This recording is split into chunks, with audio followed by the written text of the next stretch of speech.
You're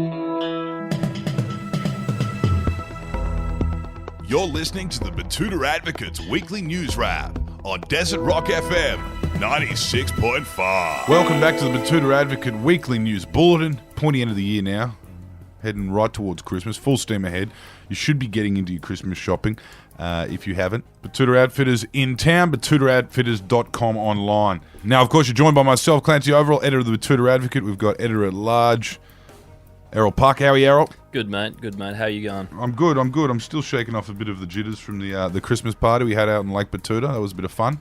How are you going, young fella? Wendell, you went a bit mad, actually. Did lose it a little bit on the piss there, which I've apologised to you guys for, and it won't happen again. You did come good, though, but you did come good by going to the chemist after it was shut and you broke in through the window to get Clancy's insulin. I did, yeah, and police aren't going to press charges. No, because he just went a bit too hard on the rums this time. Yeah, I know. I should have prepared myself. Lucky we took had the varnish off that pancreas of yours. Well, lucky we had a unruly drunken youth with us to solve the problem.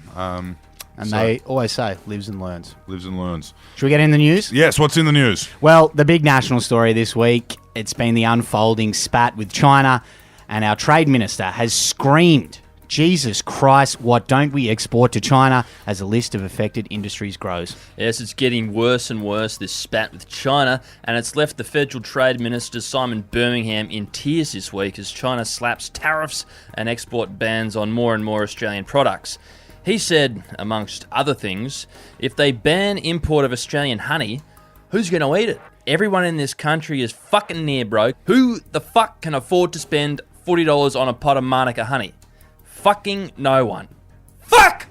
Quite emotive language there. That is exactly word for word what he said. And the list does go on and on of the products our biggest trade partner is already boycotting. But there is some hope, with the Prime Minister telling us that he's asked Indonesia to pick up the slack from our struggling wine industry. So that's some positive news. I've heard he's also going to work towards opening up Indonesia to our pork exports as well, which I believe they are big fans of. It would be great to make that happen. In some news from the United States of America, Donald Trump has posthumously pardoned American hero Hans Gruber. Yes, US President Donald Trump has begun issuing a flurry of pardons during his final days of power, as was predicted by political opponents and analysts and media pundits. One pardon, however, that has caused a fair bit of controversy is the pardoning of the late West German radical-turned-criminal mastermind Hans Gruber. Yes, made famous by the biopic Die Hard, Gruber and his behaviour has been pardoned, with Trump calling him a true American hero. Interesting choice of words. Back home on Australian soil, and a One Nation voter has revealed that they're yet to see any notable improvements in their life after 9 months of closed borders. You see, this was a bit of a sad story. We've got Candice, spelt Kandise.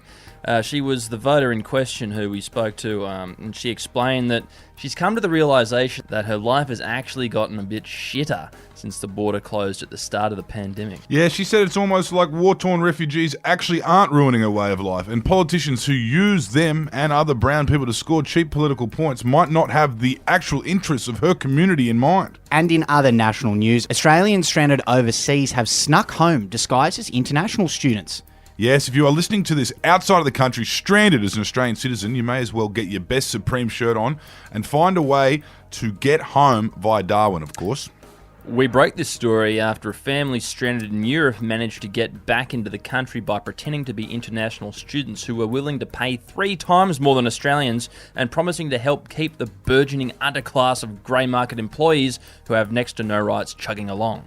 And Dan Whitford left a comment on that story with a little tip for anyone else who can't get home that way. He said, I understand pretending to be a hot 20-something au pair also enables safe passage. Just ask for Peter when you get to the passport check. Yes, but you will also have to spend a couple months working for the biggest wet noodle in Australian sport. You might even have to hold his child, who knows?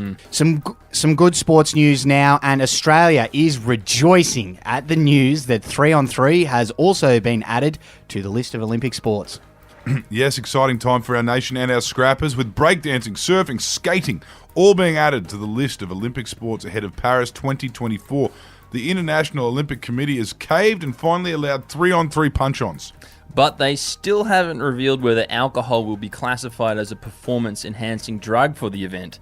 but Australian power brokers and our brown liquor industry are reportedly pushing very hard for it to be allowed. So we'll have to keep you updated when we get the news. As the great Barnaby Joyce once said, if you can't fight on rum, you can't fight. Tinge of sadness about this story for you, Clancy, as a young man who made his name boxing around the country. You would have liked to see this back in your time. Could have given it a run. 3-on-3, I could have been a gold medal, mate. I could have been a gold medal. Could have been a world beater, if it wasn't for the, obviously, slip disc in my back and, everything that happened after the Batuta Ponds riots, everything that happened there. A tale as old as time. Righto, well, that'll do us for the Weekly News Bulletin. Thanks for tuning in. Have a great weekend, and we'll talk to you again on Monday. See ya. See ya. Hoorah.